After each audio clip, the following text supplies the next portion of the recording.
Orientation 2, RBT Orientation 2. Remember, this RBT orientation is part of the 40-hour training that we are providing. It is offered independent of the BACB.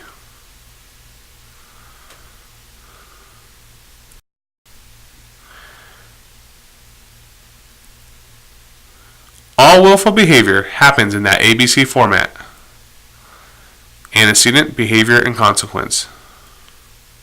Remember, the antecedent is what comes before the behavior.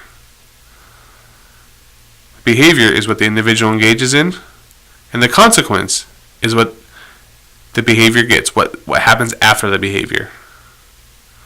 So all willful behavior happens in an ABC fashion. So when I say willful behavior, what does that mean to you? Willful behavior is behavior that has a purpose or does something that the person does. All behavior happens can be broken down into this fashion: what happened right before, what was the behavior, and what happened right after. Memorize the idea of ABCs: antecedent, behavior, and consequence. This is one of your best tools to help you out in the field.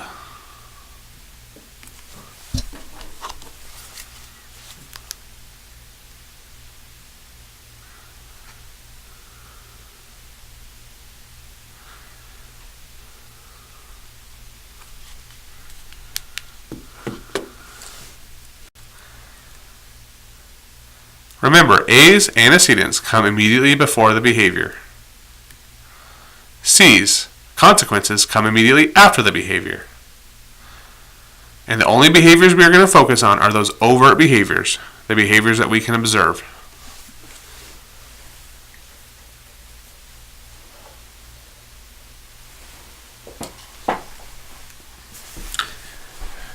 When describing ABCs, you must use terms that are observable, things that we can see, hear, smell, touch. Those are overt behaviors. Measurable.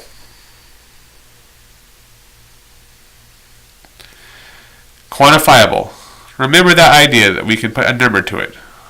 Remember frequency, duration, intensity, and latency.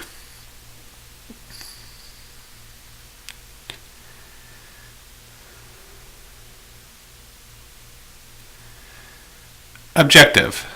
We want to be as objective as possible. We do not want to put personal bias into it. Okay, we don't want to say the person's mad. We just want to put who, what, when, and where. What was going on. We don't want to put the person was sad or tired or something. We just want to say who, what, when, where. When we're being objective.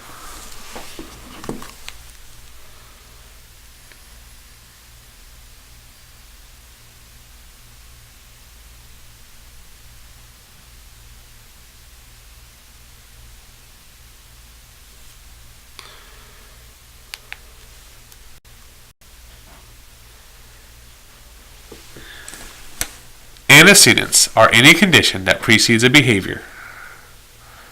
Some possible antecedents are an instruction or a demand, the presence or absence of people, things, or noises, environmental changes such as the alarm clock going off, or maybe like a lightning strike or a thunder or a big clap of thunder.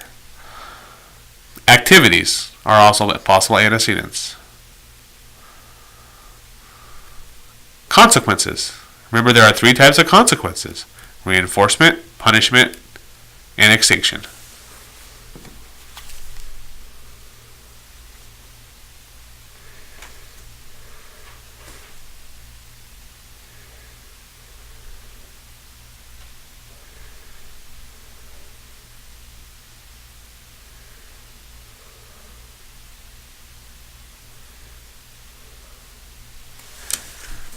The 3 types of consequences again are reinforcement, punishment, and extinction.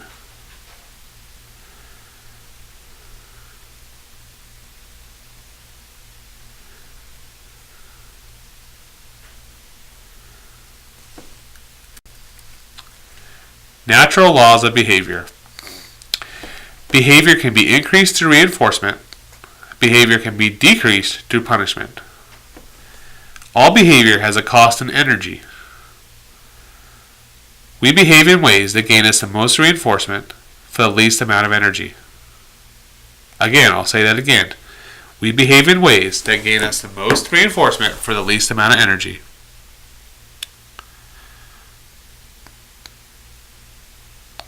So, if I ask my kids to clean their room for $10 or I ask them to clean the whole house for $100, which would be more worth it?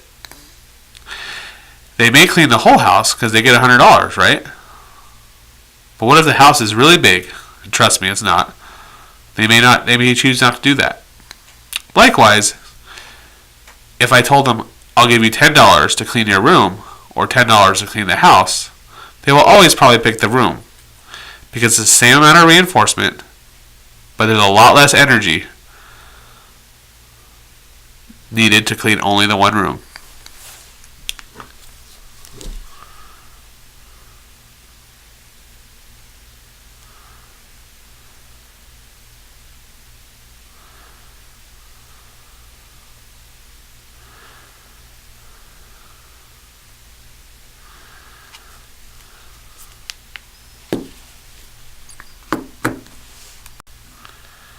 So why do we use reinforcement? Because it is the strongest tool for changing behavior.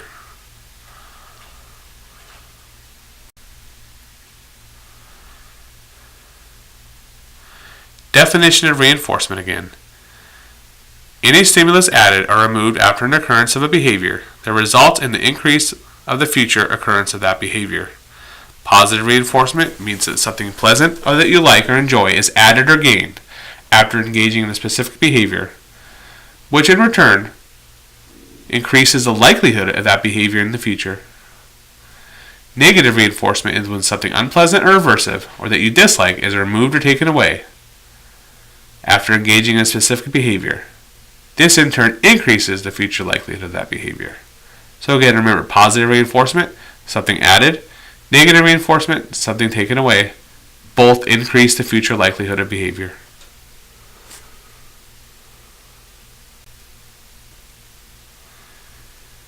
Extinction, the idea of active ignoring.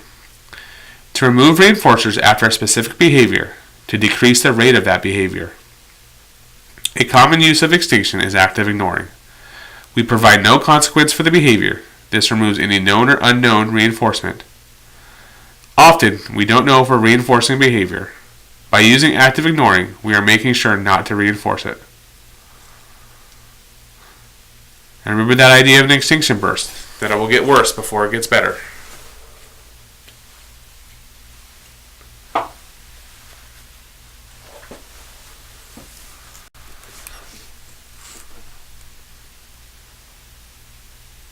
ABCs.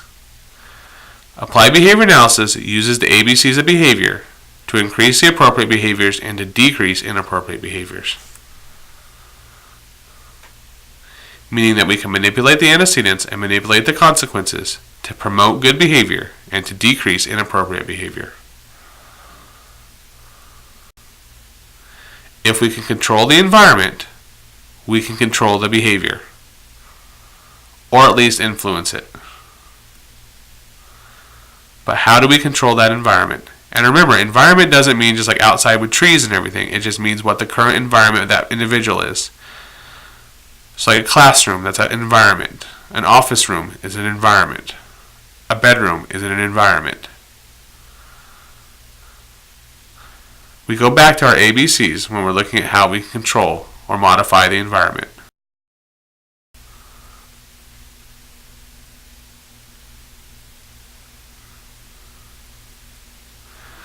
For each child or patient that we work with, your success with them will rely on two things. What you say or do to set up the opportunity to learn, the antecedent, and what you say or do after the opportunity to learn, the consequence. You can control the before and after. Understand that this is the real world though. Sometimes the antecedents and consequences are out of our control, but we're going to try our best. And specifically when we're in ABA intervention, we are controlling those consequences, right? We have that reinforcement. We should be able to provide that when correct responses are given.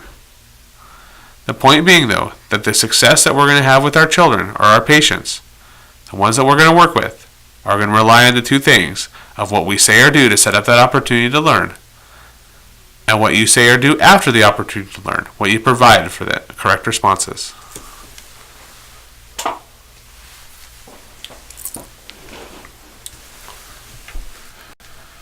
So what is our goal again? It is to increase appropriate behaviors and to decrease inappropriate behaviors. As an RBT, you are responsible for manipulating the A's and C's of behaviors to increase desired behaviors and to decrease undesired behaviors. Again, as an RBT, one of your responsibilities is to manipulate the antecedents and consequences of behaviors to increase the desired behaviors and to decrease undesired behaviors.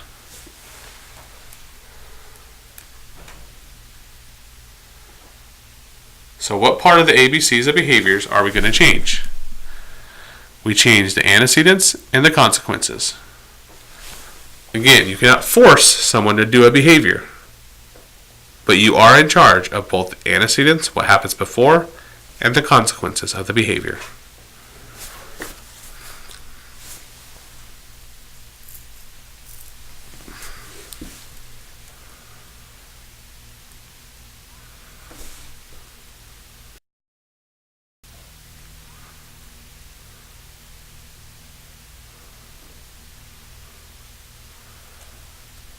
All behavior serves some sort of function.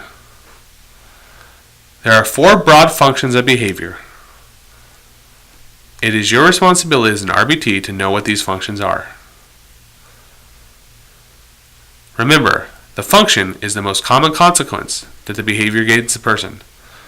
Most behavior is going to have multiple functions, but all behavior serves that person some sort of function.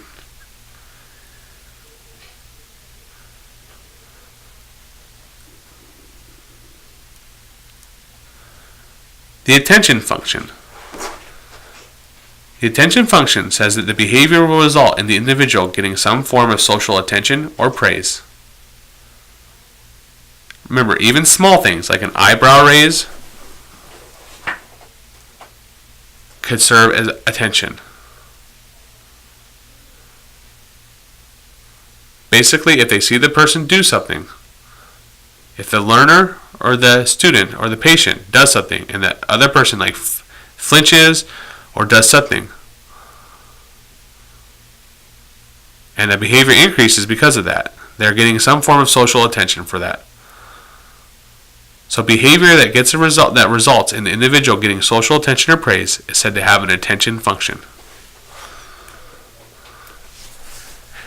Access to tangible function. The behavior will result in the individual getting access to tangibles, activities, items, etc.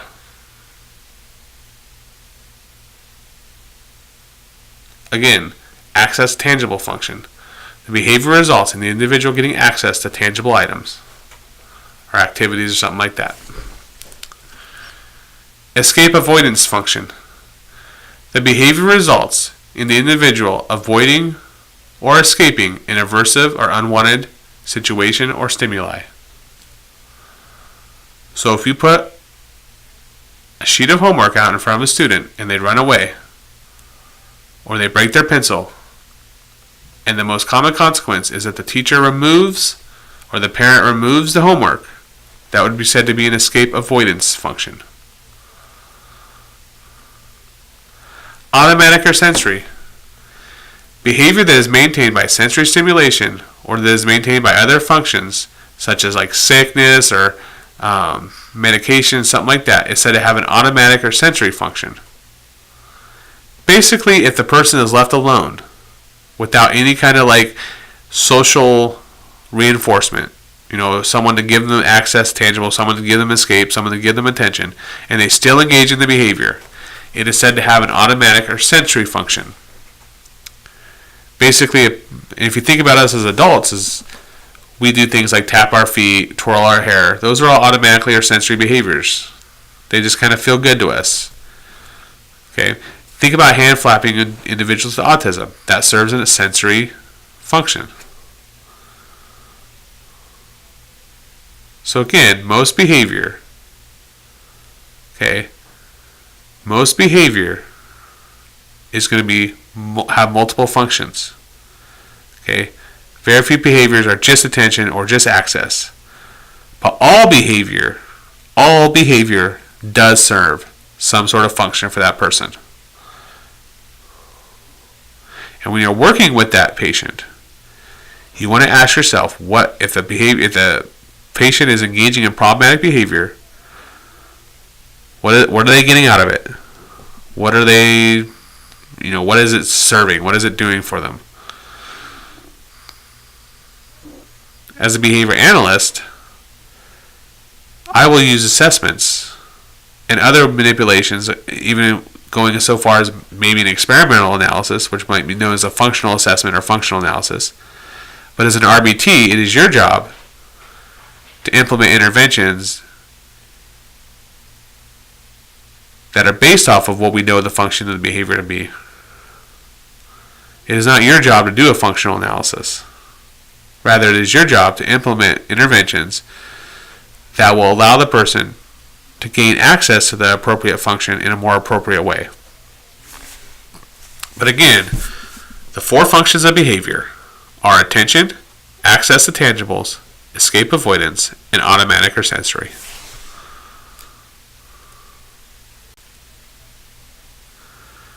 And like this slide says, it's all fun and games until someone figures out the function of the behavior.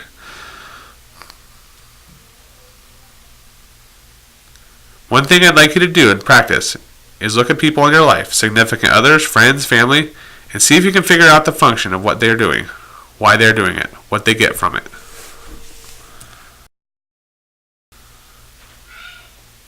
So most behavior is communicative. Some might argue all behavior is communicative. Basically, that behavior is communicating something about your need. So if I scream for a cookie, run screaming from the room,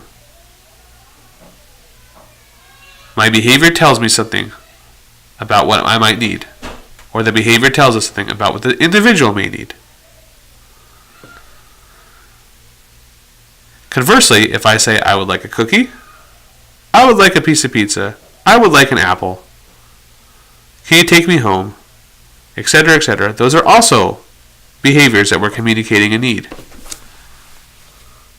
Basically, when we're working with someone and we're observing them, and they're engaging in a problematic behavior, or even a good behavior, we want to sit down and think, what is that person communicating to us?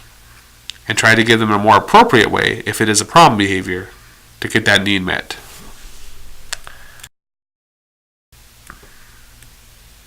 So, some behaviors function to access items or things. One of the functions, right, is access to tangibles. Child sees a cookie, child screams loudly, child gets the cookie. So in this example, the child screaming functions as a way to get the cookie. And what I ask RBTs and when I ask parents and guardians is, why wouldn't the child scream? They get what they want, right? So one of your jobs as an RBT is to recognize that this contingency, where if the person is getting what they want by engaging in problem behavior, what would we have to do to get that person to do it in a more appropriate way? And that's what, as an analyst, that's why I design my interventions off of. How we can teach functionally equivalent replacement behaviors. Ways to allow the person access to what they want in a more appropriate manner.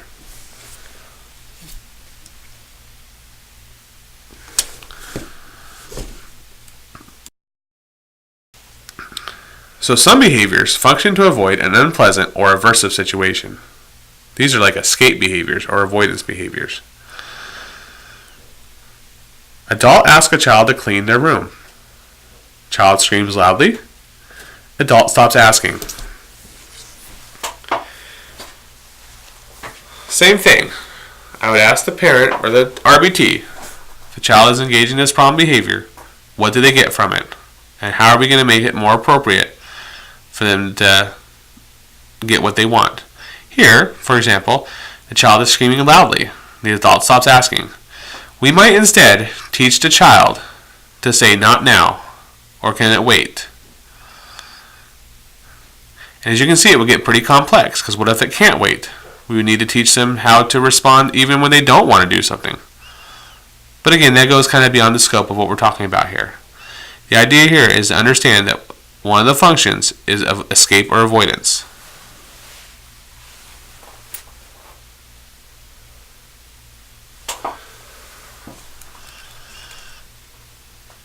So ask yourself, what type of things, people, or activities do you tend to avoid?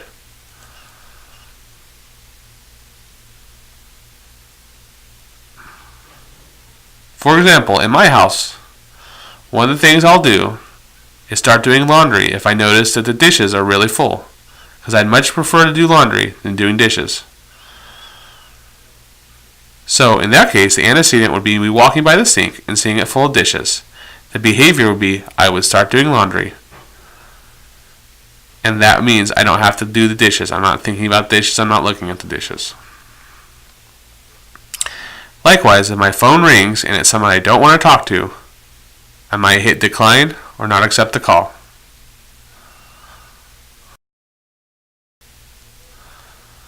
And again, a lot of times behavior can have multiple functions. Most of the time, I would say. Some behaviors function to escape one thing and get access to something else at the same time. Adult asks a child to do their homework. Child screams loudly. Child gets a cookie because the parent wants them to calm down, and they avoid their homework.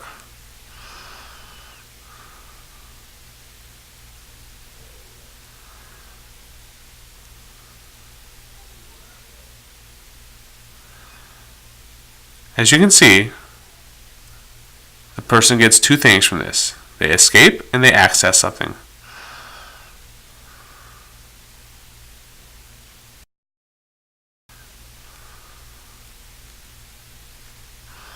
Here, a tech asks a child to do programming. The child screams loudly, so the parent comes and gets the child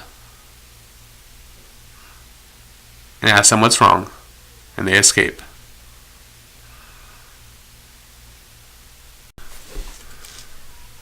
In order to see a change in behavior, we need to manipulate or control the antecedent and consequence. Remember, B is just the behavior. That's the behavior of the individual. But in order to see a change in the behavior, we need to manipulate or control the antecedent and consequence.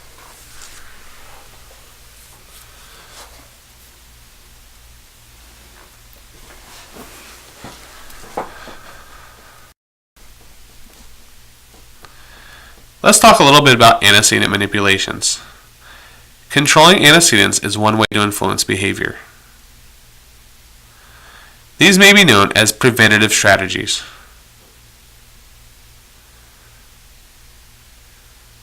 Preventative or antecedent strategies.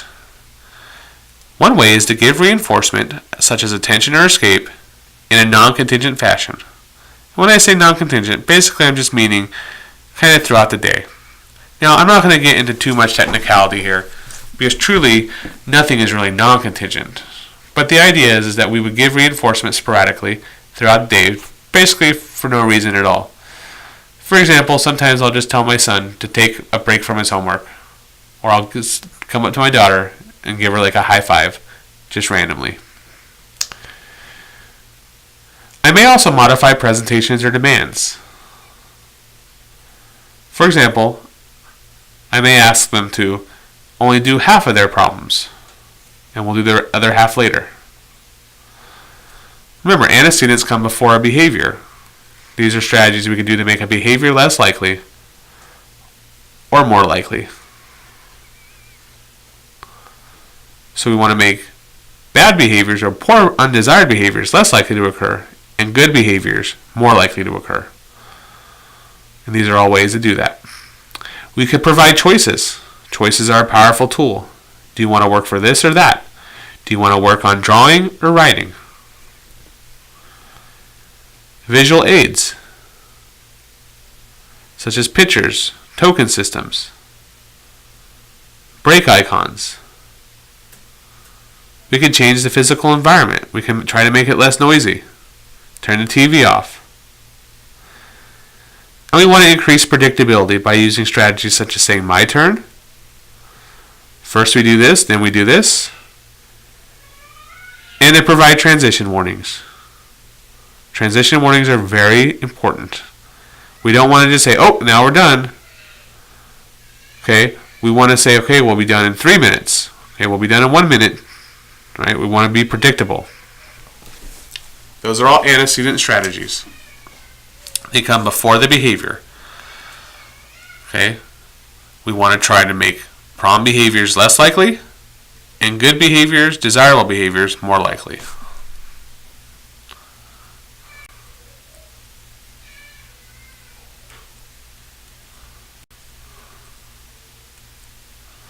Consequence manipulations. Controlling the consequence is the strongest way to influence behavior.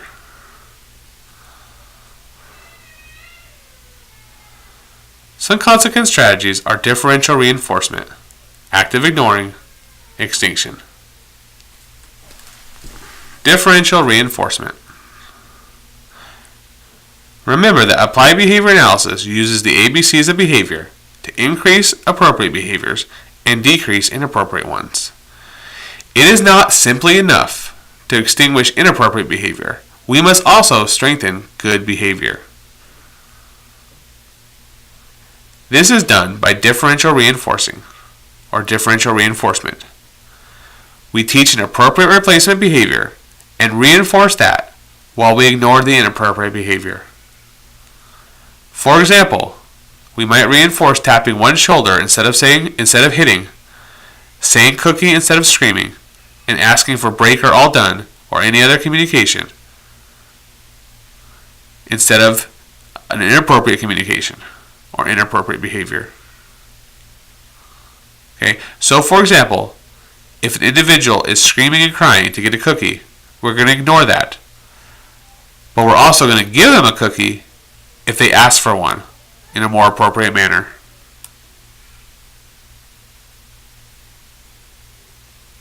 So again, differential reinforcement, you can think of behavior like a muscle. You're going to work out the good behavior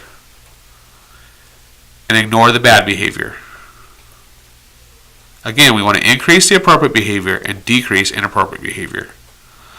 There are different types of differential reinforcement that we will go into at a different part of this training. But right now, as an RBT, just understand that differential reinforcement is when we increase the good behavior. Okay? When we reinforce the good behavior and we ignore or put on extinction the problem behavior.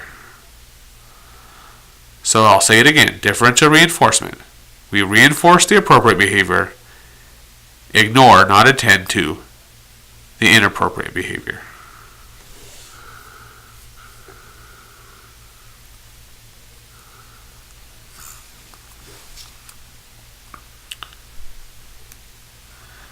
And remember, for reinforcement to be effective, it should happen immediately after the appropriate behavior and only after the appropriate behavior.